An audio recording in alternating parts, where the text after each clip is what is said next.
네, 안녕하십니까. 스탠포드 대학교 교육대학원에서 부학장을 맡고 있는 폴킴이라고 합니다. 반갑습니다. 이야. 아니 근데 성적 하위 1% 학생에서 미국 스탠퍼드의 부학장이 됐다. 네.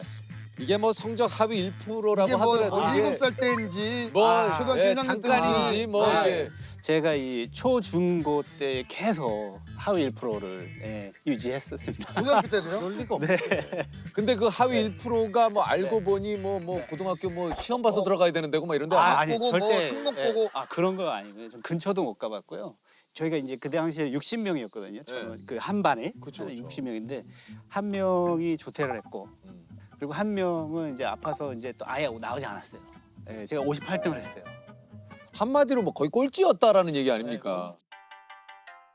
성적표에 늘 양가밖에 없었다. 그렇죠. 네, 네, 네. 그런데 지금 스탠퍼드 대학교의 부학장이 됐다. 이건 사실 믿기가 굉장히 힘들어요. 좀 희망이 되나요? 이렇게. 예? 아니요. 희망. 이건 희망이라보다는 아, 그러니까- 의구심이 점점 커집니다. 그러니까 네. 어느 정도 적정한 수준이어야 우리가 희망을 갖지. 그렇구나. 이거는 좀 의구심의 의혹. 예, 이거는 본격적으로 실제로 검증을 가능한가? 해봐야겠다. 풀어드리겠습니다. 이걸 한번 네, 파야겠다. 네, 진짜. 예. 네, 풀어드리겠습니다. 솔직하게 좀 얘기해 주십시오. 네, 솔직하게. 네, 네. 아니 근데 이게 이제 스탠퍼드면은 세계적인 명문 여기 나온 그 이제 대단하신 분들 되게 많아요. 그렇죠. 네네. 네. 그뿔 그분도 꿀도 거기 나왔고. 창업자도. 네, 그렇죠. 예. 네, 뭐 인스타그램.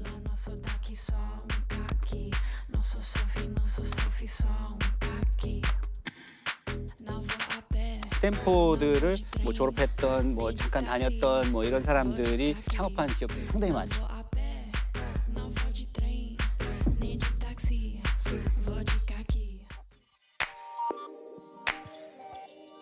그 당시 학교에서는 그 반에선 특히 어떤 학생이었어요?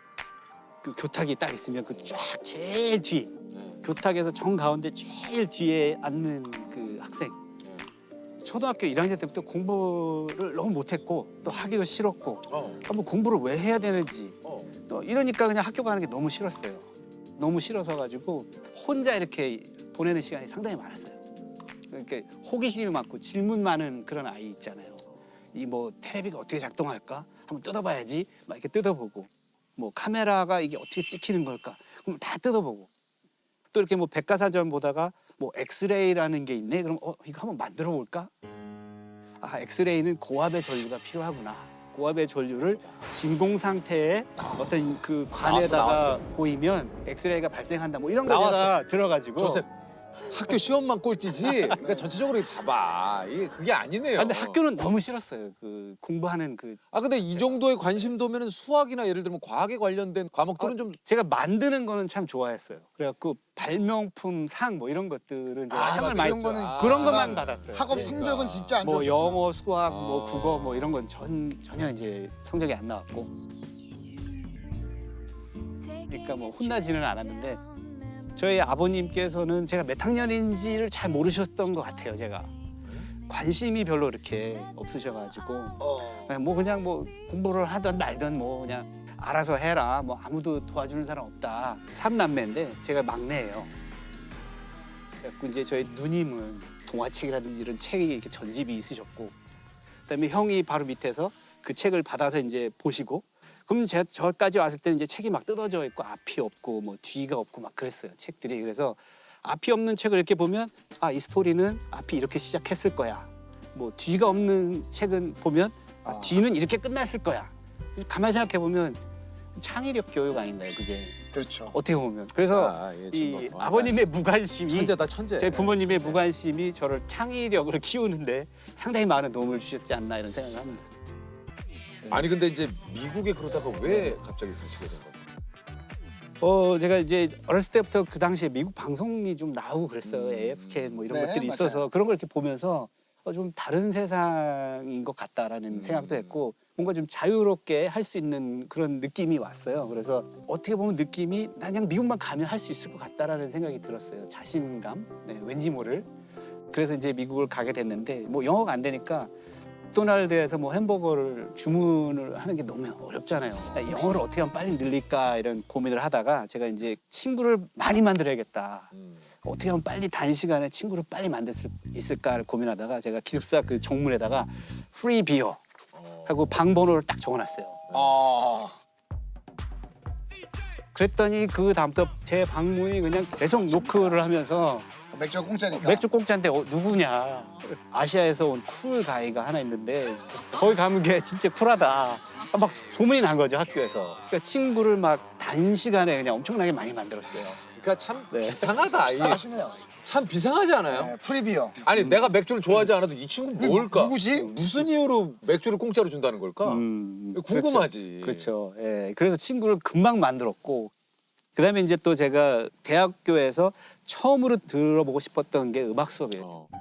뭐 음악은 영어 못해도 되지 않나 뭐 이런 생각해서 그걸 이제 들어야지 하고 딱 들었는데 그 교수님이 숙제를 내주시는데 이 뭐 베토벤 모차르트를 듣고 에세이를 5장을 써오라고 그러시는 거예요. 영어를 잘 못하신다는데. 어떻게. 그렇죠. 그래가지고 제가 첫 장에다 이렇게 뭐 This music is good 뭐 이렇게 뭐 제 이름 폴킴 딱 이렇게 했더니 교수님이 이게 뭐야? 어. 한참 이렇게 고민을 하시더니 너 무슨 말을 할 줄 아냐? 그래서 좀 한국말을 할 줄 안다. 그럼 너 이거 영어로 쓰지 말고 에세이 한국말로 써볼래? 그래가지고 제가 썼어요. 아주 정성 들여서 뭐 음악 뭐 그 경비병의 말굽소리 같은 뭐 이래서 갈대밭을 지나면서 뭐 그랬을 때 그 뭐 서스펜스가 있고 막 이러면서 막 엄청나게 또 그 서사시를 제가 썼죠. 한국말로. 근데 이제 교수님이 그거 사전 갖고 오라고 가져와서 한 단어 한 단어 설명을 하라. 그랬고 네 그래갖고 한 단어 한 단어를 제가 설명을 해드렸어요. 야, 그 교수님도 그 대단하시다. 교수님이 대단하시네 또. 다 이렇게 들으시더니 교수님이 이 수업은 영어 수업이 아니야. 이 수업은 음악 수업이고 너의 음악 감수성을 보는 수업이기 때문에 너는 A 플러스를 받아야 돼. A 플러스 딱 써서 주시는 거예요. 그래서 제가 깜짝 놀랐죠. 감동을 받았죠 제가. 그러니까 교수님 이게 참- 뭔가 이런 분들이 결국 내 인생을 긍정적인 방향으로 이끌거든요. 그런 분이 진정한 코치지. 진짜 그렇죠. 코치. 코치. 왜냐면 네. 이거 뭐야 에세이 5장인데 디스 뮤직 이즈 굿? 야 너는 그냥 F. 끝이야. 넌 탈락이야 F. 예, 예. 제라. 있으면 이렇게 해도 솔직히 할 말이 없잖아요. 그렇죠. 그렇죠. 그런데 그 교수님이 제가 뭘 못하는지 뭘 잘할 수 있는지를 아신 거죠. 그래서 제가 처음으로 생애 처음으로 그 A 플러스를 받아서 너무 자신감이 이제 넘친 거죠. 아니 왜냐면 너무 신나잖아요. 그렇죠. 처음이니까. 그동안에 이제 가 양만 나를 양가. 나를 언어라는 장벽으로 가두지 않았으니까. 그렇죠. 저는 양가 학생이었는데 갑자기 A 플러스 학생이 이제 된 거죠. 야 그래서 이제 그 이 A 플러스를 받은 이후에 네네. 뭐 나의 좀 변화가 좀 있습니다. 있었죠. 아, 나 계속 받고 싶다. 그래서 혹시 그 수학 수업은 어떨까? 수학은 뭐 영어가 이렇게 많이 필요 없잖아요. 그냥 문제를 숫자로 하는 거니까. 푸는 거니까. 그 수학을 시험을 이제 봤는데 제가 또 거기서 A를 맞게 되고 그러다 보니까 수학 수업만 계속 들었어요 처음에. 아니 근데 나는 좀 부학장님, 나 좀 굉장히 궁금한 게, 네, 그러니까 공부를 그렇게 하시면 A 플러스 A를 받는데 네, 네. 왜 우리나라에서는 공부를 그렇게 안 하신 거예요? 왜 하는지를 몰랐다. 예. 왜 이유가 공부를 해야 되는지 없었구나. 이유가 없었던 네. 거고 이 공부를 해갖고 뭘 나에게 할 수 있지? 동기부여가 안 됐다는 얘기. 동기부여가 안 된 거고 초중고에서 좀 이렇게 코칭을 해주실 분이 있었으면 좋았겠다라는 생각이 들어요. 코칭. 예. 예를 들면 지금 얘기하시는 코칭이 뭡니까? 그러니까 티칭과 코칭의 차이점. 어. 네, 티칭이 아니라 이거 뭐 코칭이다. 또 뭐 여러 가지가 뭐 그렇죠. 나옵니다. 네, 네, 뭐 네, 네. 우리 또 깊숙이 한번 들어가 네, 볼게요. 티칭은 그냥 일방적으로 이렇게 가르치는 가르치는 거. 거고 암기를 하고 이게 주입식 교육이잖아요. 근데 사실 금방 까먹거든요. 근데 코칭은 이 아이가 뭘 잘하는지 그렇죠. 잘 못하는지를 파악을 해서 끌어내는 거죠, 잠재력을. 그게 코칭이. 그게 코칭인데 그런 분들이 좀 계셨었더라면 제가 더 이렇게 그렇죠. 뭔가 잘할 수 있었지 않을까. 지금 잘하고 계세요. 부학장님이 뭐 아무나 됩니까? 스탠포드 대학교의 부학장님이. 그때가 1990년대 당시에 인터넷 써보셨나요? 그 인터넷 되게 느렸잖아요. 근데 그 당시에 제가 생각했던 게 앞으로 미래에는 이런 가상현실을 활용하게 될 것이다. 제가 그래서 의학 교육 프로그램을 만들어서 가상 병동을 만들고 가상 환자들이 있는 그 virtual reality를 만든 거예요. 그 만드신 게 몇 년도예요? 1997년 정도니까 예. 이 가상 지금 가상 이거를 현실을 활용한 교육. 네. 부학장님 되실만 하네. 이거 20년 앞을 진짜 내다보신 거 아니에요? 그러니까 우리가 얘기하는 그 이제 메타버스라는 그렇죠. 이런 그 예, 개념이 예, 사실 예. 그 당시에는 없었는데. 그렇죠. 그 당시 그 인터넷으로는 소화하기 힘들었지만 그 아이디어가 괜찮았던 거죠. 그래서 아마 이제 스탠포드에서 좀 가치가 있는 친구라고 생각을 했던 것 같아요. 아, 그래서 예, 그때부터 계속. 그래서 지금 21년째 지금 스탠포드에 있습니다.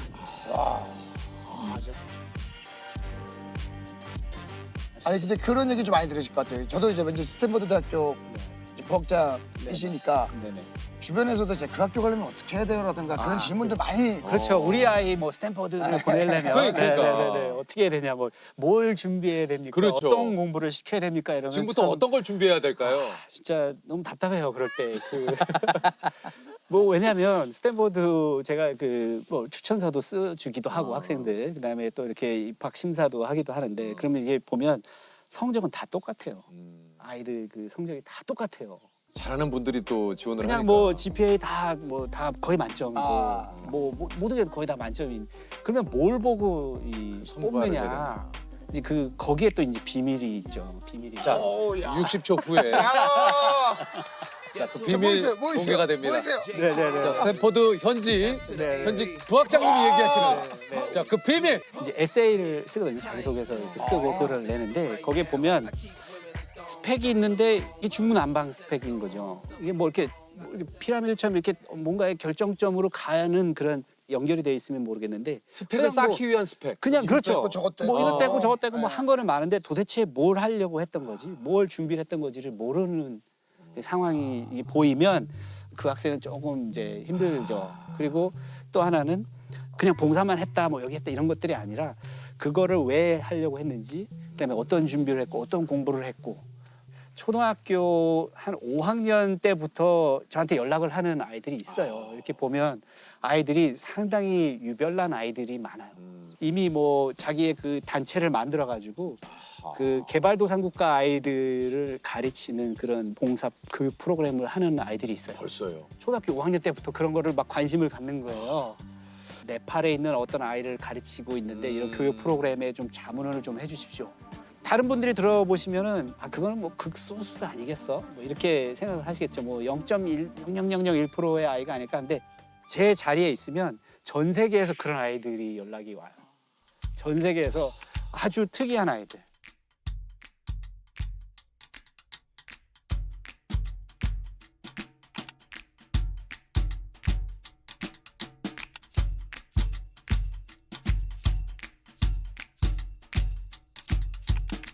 네, 그리고 또 리더십 그 잠재력이 이렇게 보이는 아이들이 연락이 그러니까 이제 와요. 우리가 생각하는 리더십이 저는 평소에 아이들로부터 리더십이 있다는 칭찬을 많이 받았으며 네, 뭐 반장을 했으면 평소에도 어떤 일에든 가장 먼저 앞장서서 선생님이 이거 청소를 우리 집 앞 청소부터 시작하여 누가 읽어볼래 하면 제가 항상 손을 들고 먼저 책을 읽었습니다. 네네네네.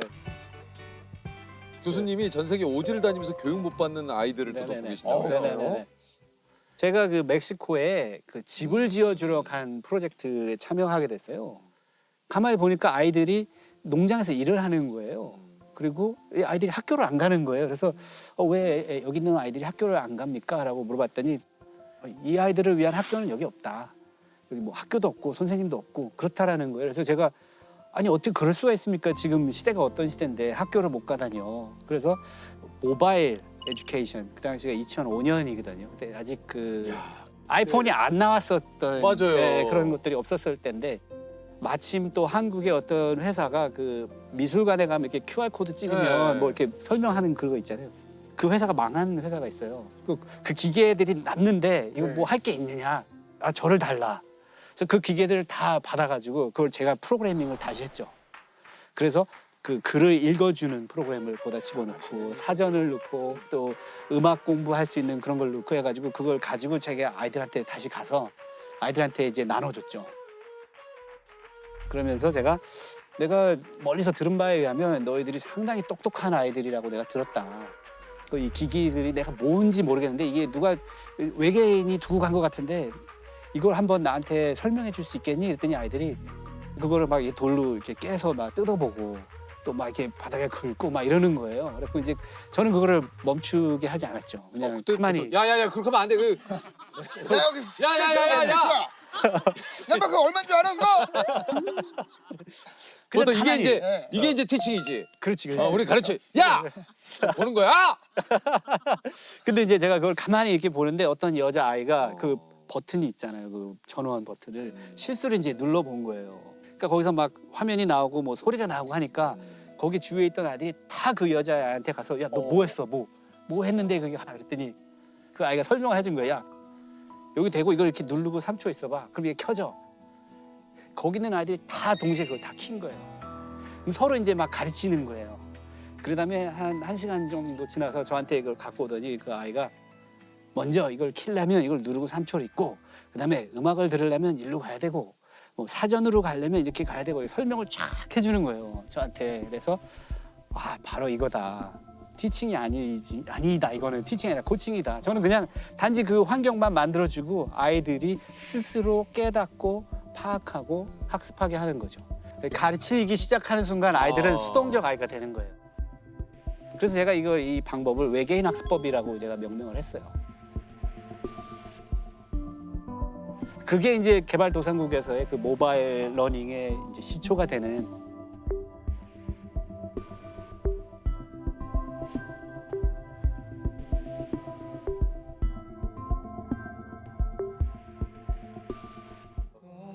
좋은 환경의 그 교육이란 아주 간단해요. 아이들한테 학교에서 무슨 질문을 했니? 왜 그 질문을 했니? 왜 거기에 관심을 가졌니? 뭐 이런 관심인 거죠. 뭐 업앤다운 게임 뭐 이런 것도 있고 뭐 여러 가지 게임들을 개발을 했는데 예를 들자면 이런 거예요. 뭐 업앤다운이란 뭐가 올라가면 뭐가 내려가고 뭐가 내려가면 뭐가 올라간다 이렇게 핑퐁식으로 하는 거예요. 그러니까 예를 들면 조세호 씨의 분량이 늘어나면 네. 그럼 어떻게 될까요? 유재석 씨 팬들의 그 행복도가 낮아진다. 네. 그냥 뭐 예를 들자면 예. 유재석 씨를 좋아하시는 분들 입장에서는 예. 반갑지는 않겠죠. 네, 네, 네. 그렇다면 유재석 씨의 그 팬들의 행복도가 낮아지면 대한민국 소주 판매량이 늘어난다. 예를 들면. 스트레스 받아서 예를 들자면 뭐 그런다. 그랬을 때는 또 어떤 일이 일어날까요? 그 뭐가 또 뭐 낮아질까요? 이게 원래 이렇게 막 빨리빨리 돼야 되는데. 그러니까 예를 들면. 예를 들면. 그래서 다시 이게 한번 빨리빨리 예. 돼요? 제가 처음부터 다시 할게요. 한번 그러면 해볼게요. 좀 조세호 재밌게. 씨의 분량이 늘어나면 네네네. 유재석 씨 팬들의 행복이 낮아지고. 그러면 소주의 판매가 올라가고. 그러면 맥주 뭐가 판매가 내려? 줄어들고. 그러면은 맥주 판매가 좀 줄어들고. 다른 분야로. 다른 분야로. 다른 분야에서 술만 계속 하지 말고. 소주 판매량이 올라가면 내려가는 게 있다라는 거죠? 네. 건강 지수가 떨어진다. 건강지수. 건강 지수가 떨어지면 떨어지면 병원이 올라가고. 그렇죠. 그러면 빨리 스트레스 받아요. 누가 내가 기다리는 사람. 환자가. 스트레스가 늘어난다. 지금 병원 환자가 많아졌어요. 늘어나니까 뭔가 줄어들어요. 그럼 내려가야 되는 그렇죠, 거예요? 그렇죠. 일단 내려가는 거? 네네네. 빨리 다른 분야로. 행복이 내려가죠. 행복이. 아까 행복 좀 아까 나왔으니까 이제 다른 분야로. 과학자님도 짜증 네. 좀 나시는데. 아니. 아니 지금 보니까 아니. 그리고 막 뭐 빨리 안 한다고 막 빨리 아니 이거 말한 거랑 다르잖아요. 아니, 일부러 아니 이렇게 기다렸다고 그랬잖아요. 지금 왜 우리는 안 기다려요? 기다림도 참을성도 있어야 되죠. 참으셔야 되고. 이러다 보면 전혀 생각하지 않았던 생각을 하게 돼요. 그렇죠. 또 참 뭐 많은 걸 또 배웁니다. 마지막으로 세상의 모든 꼴찌에게 한마디 해주시면. 얘기 좀 해주세요. 꼴찌하게. 좋은 거, 잘하는 거, 즐길 수 있는 거를 하다 보면 최고가 된다. 해보니까 되더라. 내가 포기만 하지 않으면 된다. 다 된다. 뭐든지 다 된다. 하고 싶은 거 다 되고 갖고 싶은 거 다 가질 수 있어. 포기만 하지 않으면. 나만의 특기가 있을 거예요. 분명히 있어요. 모든 사람은 자기만의 아주 유니크한 그런 특기를 갖고 태어났어요. 그걸 찾아야 된다고 저는 생각을 해요. 분명히 찾을 겁니다. 포기만 하지 않는다면. The youngest person to pass the bar exam is a 17-year-old. His name is Peter Park.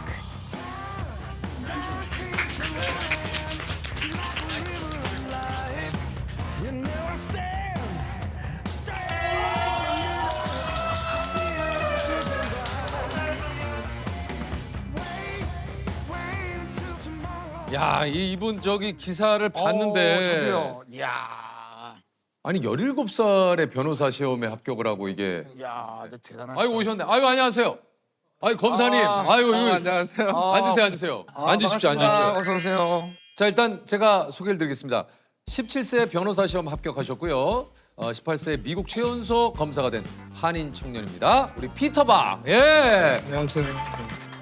자기소개를 좀 해주세요. 네, 저는 캘리포니아에서 검사로 일하고 있는 피터 파크 박창희라고 합니다. 네, 안녕하세요. 아니 근데 지금 현재 18살이신 거죠? 네, 그럼 몇 년생이신 거예요? 2005년생이에요. 2005년생. 네. 와. 아니 이게 현재 그 미국 캘리포니아에서 최연소 검사로 지금 근무 중이라고요? 그렇죠, 네. 이게 그러니까 시험을 볼 수 있는 나이가 언제부터예요? 캘리포니아는 그러니까 주마다 제도가 달라요. 달라요. 그래서 캘리포니아는 나이 제한이 없어요. 그래서 언제나 볼 수 있는 시험이에요. 누구나 볼 수 있군요. 네, 근데 러스쿨을 가야지만 볼 수 있는 그렇죠. 시험이에요. 네. 그러니까 그 로스쿨을 졸업을 한 분은 누구나 변호사 시험을 볼 수 있군요. 네. 아니 지금 10대가 변호사 시험을 보고 임용된 게 혹시 피터박 말고도 다른 분도 10대의 뭐 변호사나 검사가 되신 분이 있어요? 네, 미국 전체를 보면 플로리다에서 16살에 16살이요? 러스쿨 졸업하고 17살에 합격한 사람이 또 있어요. 16살에 로스쿨을 졸업을 했어요? 네, 저는 17살에 했어요. 그래서 아니 근데 이게 미국만 가능한 건지 우리도 좀 궁금해가지고 우리나라는 어떤지가 좀 궁금하네요. 우리나라도 어떨지 한번 저희가 좀 알아봤거든요. 근데 우리나라도 이론상으로는 미성년자이신 분들이 변호사 자격증을 취득하는 게 가능하대요. 그렇지만 현실적으로는 이게 쉽지 사실 않다. 쉽지 않다. 근데 이제는 가능하다는 거죠. 일단 가능은 해요. 네, 어렵지만 그러니까 가능하다는 거죠. 어렵고 까다롭지만 어찌됐든 해보면은 될 수는 있는 방법이 있대요.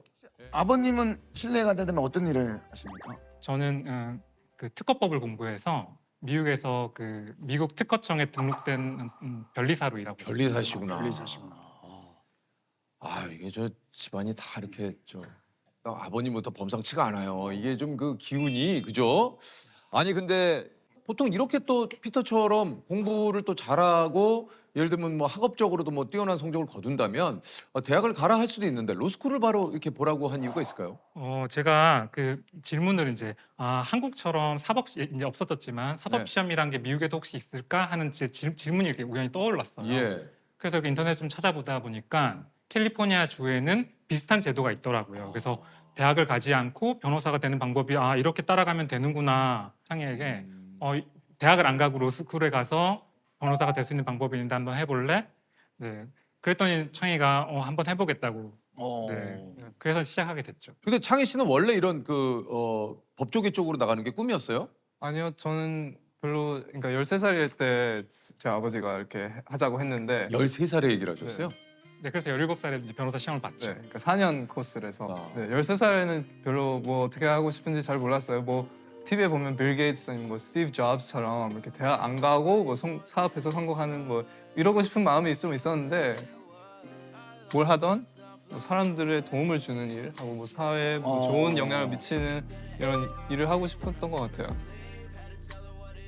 변호사는 이렇게 사람을 도와주는 일이고 이렇게 에이브라함 링컨 대통령처럼 의미 있는 일을 할 수 있는 게 저한테 와닿아서 이렇게 하게 됐어요.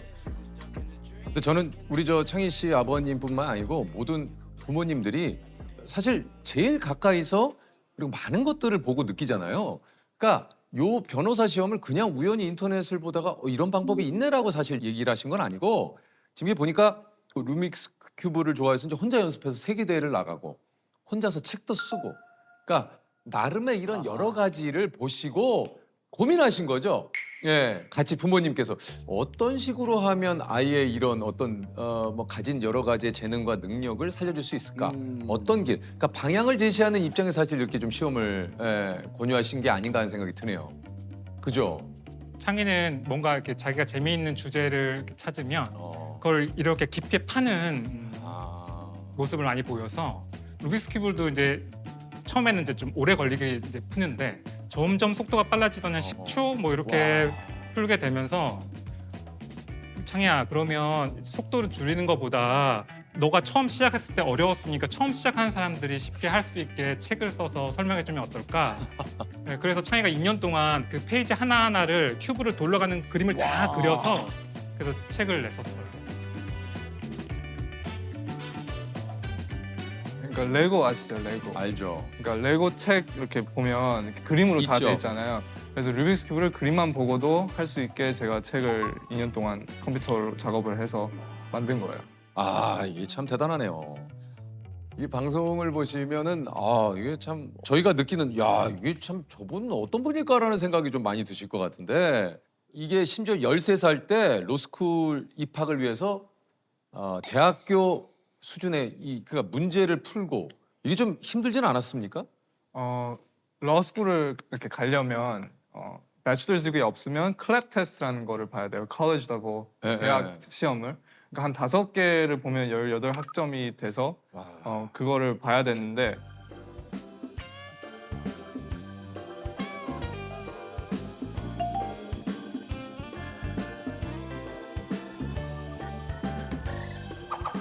근데 요거를 유튜브로 독학을 해가지고 2달 만에 합격을 했대요. 네, 맞아요.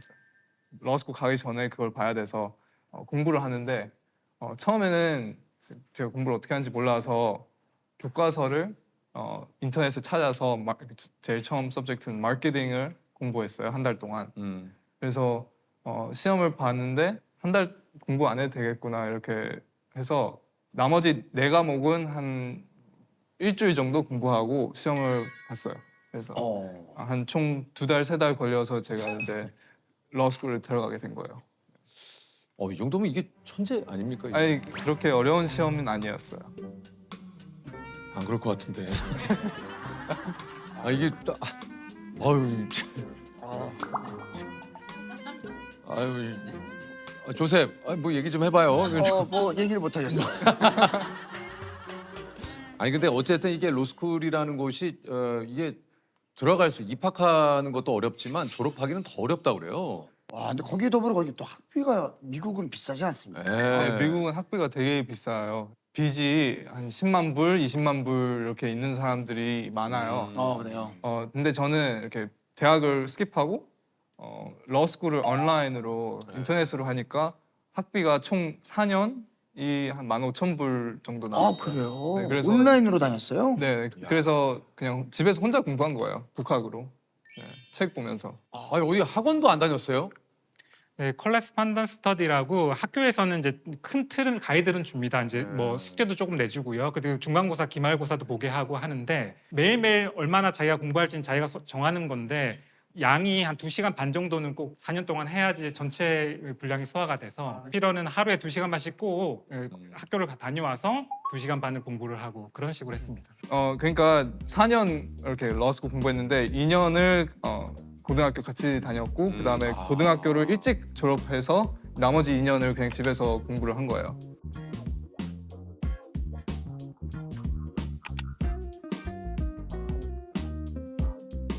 와, 근데 공부가 재밌었어요? 공부가 재밌어서 하는 사람이 맞아요. 뭐 세상엔 있겠죠?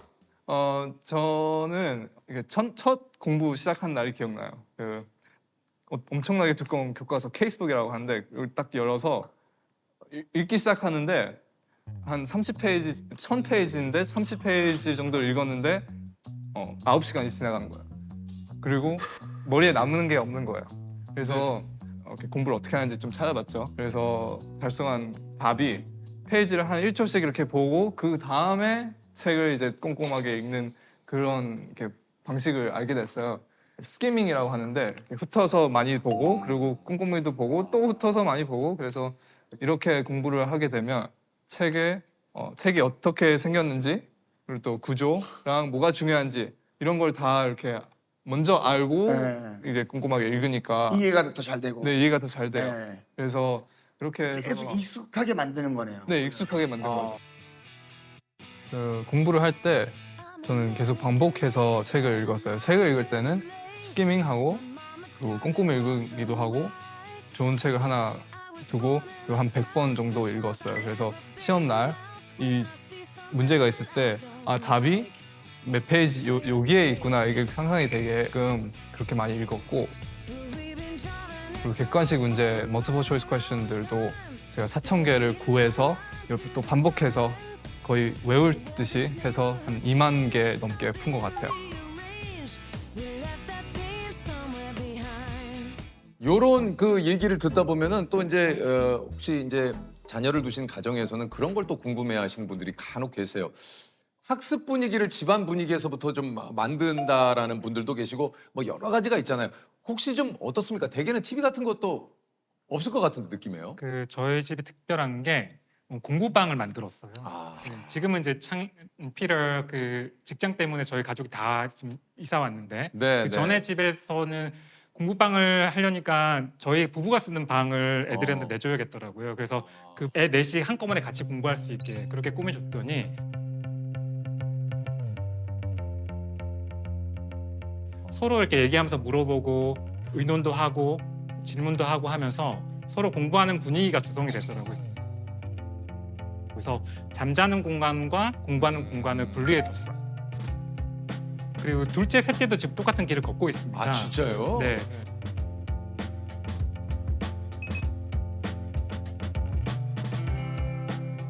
집안에 TV 있습니까? 예, 있습니다. 네, 네. 다 같이 봐요? 네네 뭐 K 드라마도 본다고 했잖아요. 네. 이게 사실은 이제 또 이렇게 되면은 얼마 이후에 또 제안이 막 와요. 이런 공부 방법, 네. 피터를 키워낸 부모님의 학습법, 교육법, 예? 뭐 이런 교육법. 예, 이게 이제 그런 게 굉장히 또 많은 분들이 또 관심을 가지니까. 이미 뭐 좀 연락이 오지 않았습니까, 아버님? 제가 피터가 그 학교 발표가 나는 날 미리 제가 얇은 책을 한 권 썼어요. 네, 그래서 Fast Track Attorney라고 해서 변호사가 빨리 되는 길 뭐 이런 식으로 해서 그래서 사람들이 이제 그걸 보고 이제 연락도 오고 그 창희가 졸업한 고등학교의 후배인데 저희한테 따로 연락을 와서 하고 싶다고 따라 하고 싶다고 그래서 시작했다고 그런 연락도 받고 있습니다. 저희 아버지는 되게 특이한 사람인 것 같아요. 어떤 게 좀 특이해요, 아버지가? 이렇게 남이 하는 대로 하지 않고 자기가 옳다는 방식으로 하는 사람이에요. 집 가훈이 그 탑다운이라고 하는데요. 네, 그러니까 이게 바로 저의 성공의 비밀이에요. 탑다운이 위에서 내려온 뭐 이런 뜻 아닙니까? 네, 탑 다운이라는 게 그러니까 목표를 세워놓고 아. 이 목표가 이미 이루어졌다는 걸 믿고 노력을 하면 그게 달성이 된다. 현실이 된다. 현실이 된다라는 말인데 목표를 딱 세워놓고 이게 이루어졌다. 이미 그냥 믿는 거예요. 그리고 또 이루어졌을 때 어떨지 상상하고 그리고 목표를 적어놓고 그래서 공부방에 잘 보이는데 제가 bar pass라고 적어놨어요. 변호사 시험 합격. 그냥 이렇게 잘 보이는데 적어놨어요. 그러면 매일 이렇게 들어갈 때 그게 보이잖아요.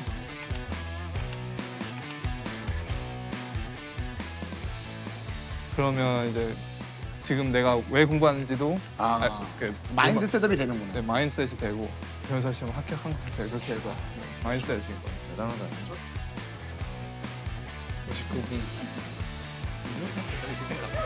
어,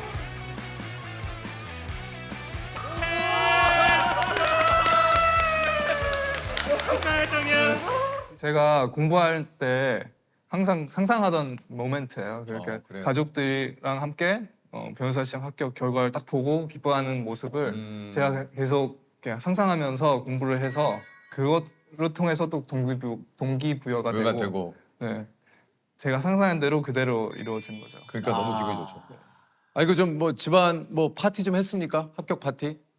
네, 뭐 맛있는 것도 먹고 네. 그 창희가 또 첫 월급 붙었을 때 저희 가족 다 같이 레스토랑에 가서 또 식사도 같이 하고 창희가 처음.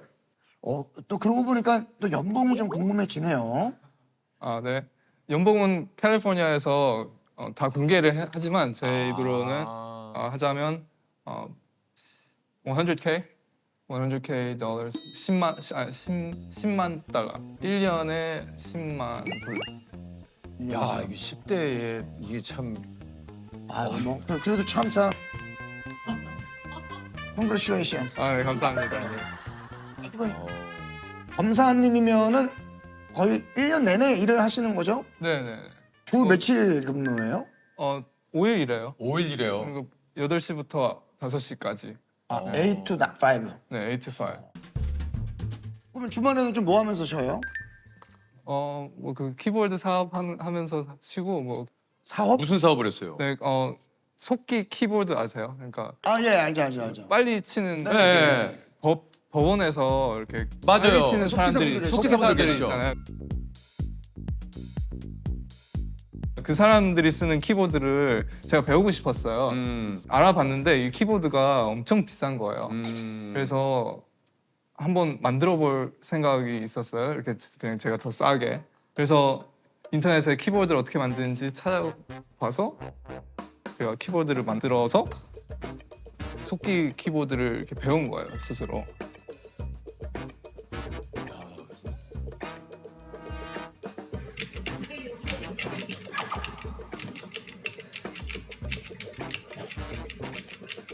그래서 이제 이거를 다른 사람들한테도 파는 게 좋겠다 해서 keyboards.com이라는 제 사업이 생긴 거예요. 그 어땠습니까? 사업 잘 됐어요? 네, 잘 되고 있어요 지금도. 네. 킥스타터에서 크라우드 펀딩 해서 한 7만 불 이렇게 레이즈해서 지금은 이제 공장으로 이렇게 하고 있어요. 야, 이거 사업가시네. 근데 저는 궁금한 게 검사님이 사업도 해도 됩니까? 네, 그것도 제가 물어봤는데 괜찮대요. 괜찮대요? 네. 이게 진짜 이게? 진짜 뭐 어우밖에 안 나오네 오늘. 와우. 아니 그 좀 주로 어떤 사건을 좀 맡으십니까? 처음 6개월은 제가 경범죄 이렇게 뭐 마약, 음주운전 이런 거를 담당했지만 7월부터 제가 이제 felony로 중범죄로 올라갔어요. 그래서 felony랑 white collar crime 이렇게 높은 자리에서 돈을 뺏는 그런 범죄를 지금 맡고 있어요. 네. 그 좀 최근에 맡았던 사건 중에 좀 기억에 남는 사건이 좀 있습니까? 네, 최근에 한 재판이 있는데 그 음주운전 한 30대 남성이 음주운전해서 길거리 차를 받고 도망을 간 사건이에요. 뺑소니군요. 네, 뺑소니인 네. 거죠.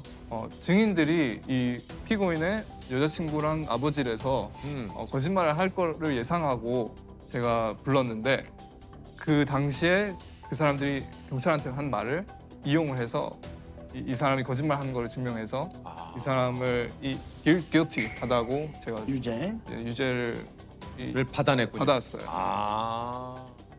일한 지가 이제 한 10개월 정도 되셨는데 일하면서 점점 뭐 좀 느끼는 것들이 좀 많다 그래요. 공부한 형법이랑 진짜 현실로 이렇게 적용되는 거랑 좀 차이가 있는 걸 느끼고 있어요. 현실에는 이렇게 그냥 팩트만 있는 게 아니고 이 사람의 나이, 이 사람의 전과, 그리고 피해자의 마음, 그리고 증거 그런 것들을 다 고려해서 뭐가 제일 이렇게 정의로운 건지 고민을 해야 돼서 저는 아직 초보라서 이런 거에 좀 부족해서 제가 선배 검사님들한테 계속 도움을 받고 있어요. 네. 국제인 통역사로 31년째 활동 중이고요. 교수로 20년째 재직 중인 통역사 임종영입니다. 불러주셔서 그러시군요. 국제회의 통역사라고 하셨는데 이제 국제회의 통역사는 어떤 일입니까? 보통 국내에서는 동시 통역사라고 더 알려져 있는데요. 네, 그렇죠. 그런데 사실 동시 통역 그 자체는 통역 기법 중에 하나고 국제 통역사는 순차, 수행, 위스퍼링, 동시 통역을 다 할 수 있는 사람이어야 합니다. 순차 수행. 그러니까 수행을 하면서도 이렇게 뭐 통역을 네. 하고 뭐 이런 걸 얘기를 하시는 거죠? 네, 예를 들어서 순차 통역하면은 연사가 발언을 하고 나서 그 말을 제가 노트 테이킹을 하고 노트 테이킹이 끝나자마자 바로 통역을 하는 거고, 위스퍼링 통역은 뭐 현장 시찰을 한다든지 제가 같이 따라다니면서 귓속말을 속삭이면서 예, 맞아요. 동시에 뉴스에 가끔 통역을- 나오잖아요. 네. 해외 정상이나 뭐 귀빈들 오셨을 때. 네. 이렇게 하고 동시 통역은 세미나나 심포지엄에서 통역 부스 안에 들어가서 헤드폰을 착용을 하고 동시에 그 말을 다른 언어로 통역을. 그 유엔에서 보통 네, 그 이게 귀에다가 이렇게 한쪽 끼고 끼우고 네. 있을 때 한 장소에서 그걸 해주시는 거군요. 네, 맞습니다. 영어를 어느 정도 해야 그러니까 뭐 국제적인 현안에 관한 그렇죠. 그 단어들 이런 것들을 진짜 평소에 공부해두지 않은 흔히 말하는 고급 용어잖아요. 고급 용어. 이거 잘 모르죠. 줄임말도 굉장히 많고 네. 네. 그런 것들을 다 평소에 알고 계셔야 그런 것들이 좀 통역이 가능해요. 끊임없이 새로운 지식을 공부를 하고 용어도 익혀야 됩니다. 네.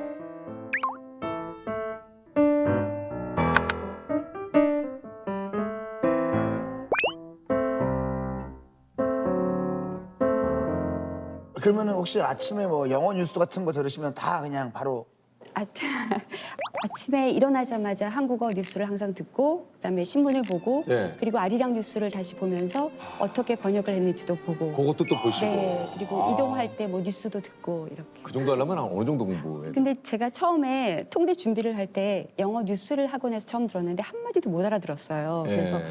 아 내가 왜 이렇게 못 알아듣지? 봤더니 단어가 부족해서 제가 네. 바로 서점에 가서 33,000 단어집을 사서 그냥 다 외웠어요.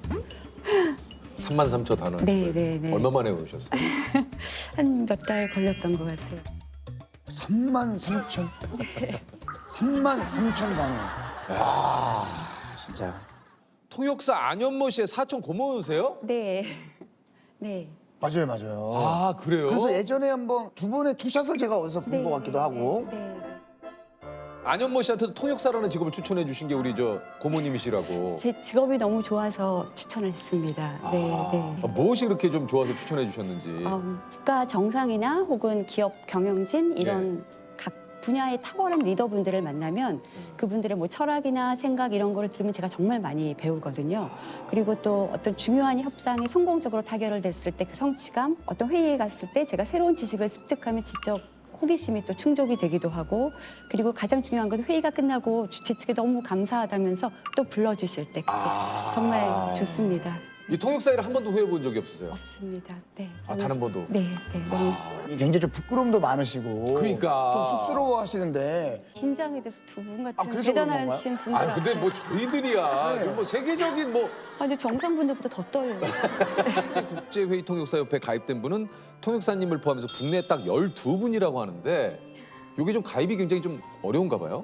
일단 국제일을 150회 이상 해야지만 신청 자격이 주어지고요. 그리고 나서 협회 소속으로 통역사로 활동한 지 5년이 넘는 세 분이 제 통역을 듣고 평가를 해주십니다. 그래서 제 이름이 명단에 올라가면 60일 동안에 고객사나 회원이 반대를 하지 않으면 인정이 됩니다. 그러면 인정이 됩니까? 네.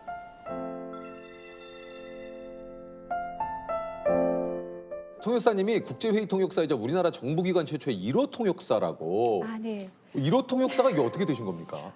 제가 대학원 졸업시험을 막 마쳐자마자 얼마 안 돼서 걸프전이 터졌어요. 아, 맞아요. CNN 동시 통역을 생중계로 해야 될 통역사가 필요하다고 해서 맞아요. 그래서 교수님이 저를 추천해서 그때 하셨던 게 통역사님이세요? 네. 아, 기억이. 기억이 나죠. 91년도 네. 걸프전은 제가 이제 네. 대학교 1학년 때니까 네네네. 생생하게 기억이 나죠. TV로 최초로 그 전쟁 상황이 중계됐던 게 그 걸프전으로 제가 알고 있어요. CNN에서. 네네네. 그러니까 전 세계적으로도 CNN이 굉장히 유명해지게 된 계기가 그 걸프전을 생중계하면서. 네네. 근데 이제 그 당시에 그 우리나라 뉴스 화면에 어떤 분이 계속 통역을 하셨거든요. CNN 뉴스룸을 연결합니다. 걸프 전쟁은 현대 첨단 기술이 응용된 신무기 전쟁이라고 말씀드릴 수 있을 것입니다. 인공위성은 통신 체제를 혼란시키기도 하고 방해하기도 하고 더불어 자료도 수집하게 됩니다. 아, 그분이 지금. 네네. 아유, 반갑습니다. 아유. 영광. 아니, 저 그때도 궁금해. 야, 저분은 영어를 얼마나 잘하시길래 지금 저 생중계로 되는 저 앵커의 말을 그분이 이분이시군요. 예. 아, 그때 동시통역. 그러니까 그 일로 인해서 동시통역이 예, 알려지게 되면서 이제 경제가 부흥하면서 통상 협상 같은 게 있어지면서 정부 부처에서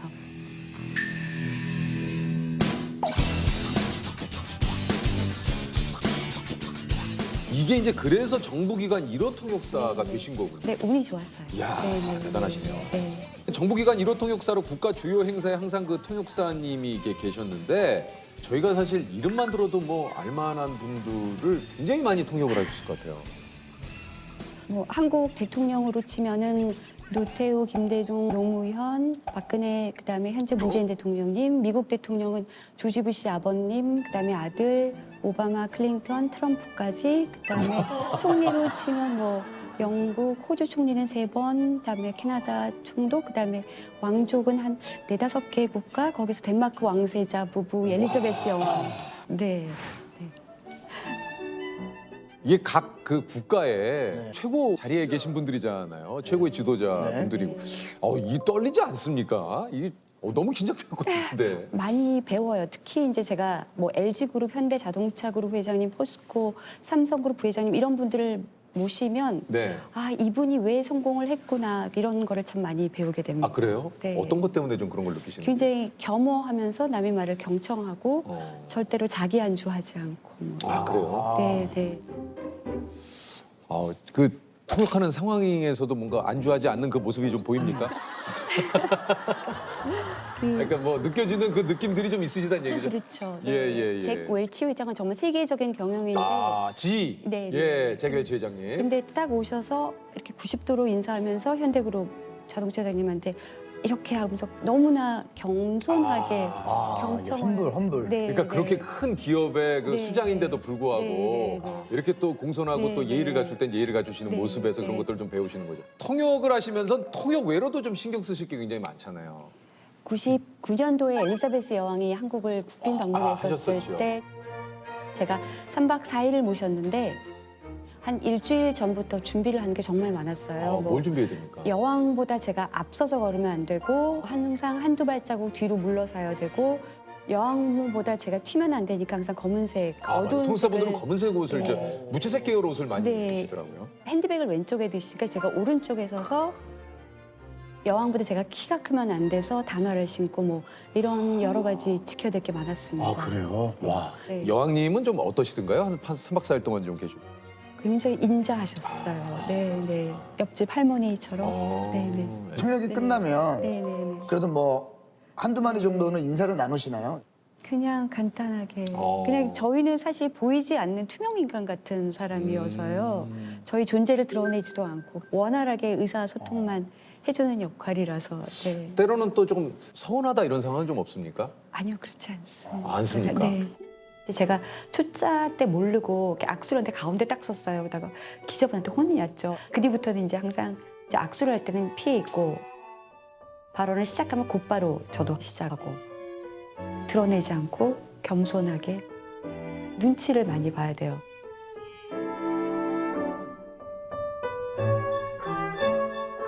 통역을 할 때는 통역에 집중하다 보니까요. 별로 이렇게 뭐 나를 드러내고 뭐 이런 생각은 안 들고 오로지 그 어떻게든지 소화해서 정확하게 전달하겠다는 데 더 집중을 하는 것 같아요. 네. 트럼프 전 대통령은 이제 통역사님께 다가가서 엄지척을 이렇게 하면서 칭찬을 하셨다고. 그때가 2017년 한미 정상 확대 회담이 있었었고요. 네네. 끝나고 공동 기자회견을 그러니까 대통령님이 말씀을 하시면 제가 영어로 동시 통역을 해서 트럼프 대통령이 계속 듣고 마지막 행사가 만찬장에서 제가 영어 사회를 봤는데 다 끝났는데 대통령님이 저쪽으로 안 가시고 갑자기 방향을 확 동선이 다른데 저한테 성큼성큼 다가오시니까 경호원들도 다들 당황했죠. 근데 네. 갑자기 딱 오시더니 엄지척 하시면서 You are great 하는데 너무 좋아서 아 진짜요? 네. You were great. 네. You are great. 통역사님이 31년간 일하신 이력서가 무려 91장. 91장이세요? 근데 저만큼 일하신 분들은 대부분 다 그럴 겁니다. 이력서가 아니 근데 이게 다 이력서예요? 네. 이게 뭐 이력이 진짜 화려하십니다 이게. 어휴.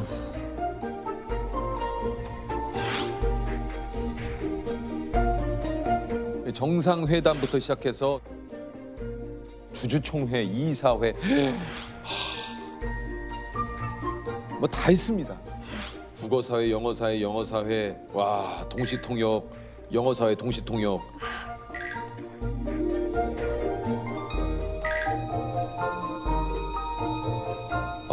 류마티스 관절염 치료의 생물학적 체제 기자회견. 와 그런 것도 제약사, 야 지적재산권 뭐 정보 서비스부터 시작해가지고 대단하시네요 정말. 기분들과 함께 하시다 보니까 통역사님도 VIP 대접을 좀 받지 않으세요? 88년도에 피파 세계 축구협회 회장님이 아벨란제 회장님인데 야 오랜만이네. 아벨란제 회장님 오랜만이에요. 진짜 오랜만이네요. 네. 방한을 하셨는데 이동을 하실 때마다 경호 차량이 막 이렇게 호송을 하고 특급 호텔에 가서 저도 같이 식사를 해서 와 내가 통역사가 되면 나 이렇게 VIP 대접받냐고 너무나 이렇게 착각에 빠졌었죠. 착각이라고 지금 얘기를 하시는 게 이게 뭐 실제하고는 좀 다르다는 얘기입니까? 실제로 이분들은 방한 기간 동안에 회의를 빡빡하게 뭐 조찬, 오찬, 만찬, 회의 연장선상이거든요. 계속 회의시구나. 그러면 세 끼를 굶을 때도 있고 또 이분들이 화장실을 안 가면 저는 물을 마시면 또 안 되니까 정말 힘들죠. 물을 마시면 화장실 가시면 안 돼. 그분이 안 가시면 제가 못 가니까. 아 그럼 만찬을 즐기실 동안은 아무것도 못 드시는? 네, 못 먹죠. 몰래라도 뭐 이렇게 예를 들어. 아 그래도 뭐 조금만 샌드위치라도 하나 좀. 네, 살짝. 먹고 해 이런 말씀 참 많이 하세요. 근데요. 근데 먹고 해, 미안해서 어떡하지 하면서 또 말씀을 하세요. 그러니까 제가 음식을 넣을 수가 없죠. 저는 사실 무슨 생각을 했냐면 이렇게 만찬 중간에 얘기하고 계시면 그때 쓱 그냥 이렇게 해서